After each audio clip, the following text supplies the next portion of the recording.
தூத்துக்குடி வஉசி மார்க்கெட்டில் உள்ள மீன் வியாபாரிகளிடம் நிறை குறைகளை கேட்டறிந்து திமுக வேட்பாளர் கனிமொழி கருணாநிதி வாக்கு சேகரித்து வருகிறார். இதுகுறித்த கூடுதல் விவரங்களோடு இணைகிறார் செய்தியாளர் முத்துராமன். முத்துராமன், வணக்கம். கூடுதல் விவரங்கள்.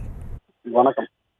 தூத்துக்குடி திமுக வேட்பாளர் கனிமொழி கருணாநிதி அவங்க இப்ப தற்பொழுது தூத்துக்குடியில் உள்ள வஉசி மார்க்கெட் பகுதியில் வாக்கு சேகரித்து வருகிறார். இந்த மார்க்கெட்டில் ஒரு 600க்கும் மேற்பட்ட கடைகள் உள்ளன. இந்த மார்க்கெட்டில் ஐக்கிய வியாபார சங்கத்தினர் வரவேற்பு அளித்து உற்சாகமாக தொடர்ந்து பிரச்சாரத்தில் ஈடுபட்டார். இந்த வெயில் தாக்கத்தால் இந்த கடையில் உள்ள இளநீர் கடையில் விலைவாசிகளை கேட்டு இந்த இளநீரை அறிந்தினார். பின்பு மீன் மார்க்கெட் பகுதியில் உள்ள மீன்களின் விலைகளும் மீனுடைய ரகத்தையும் மீனுடைய விலையும் கேட்டறிந்து மற்றும் கருவாடு மற்றும் அந்த சந்தையில் உள்ள வியாபாரிகளும் தீவிரமாக வாக்கு சேகரித்தார்.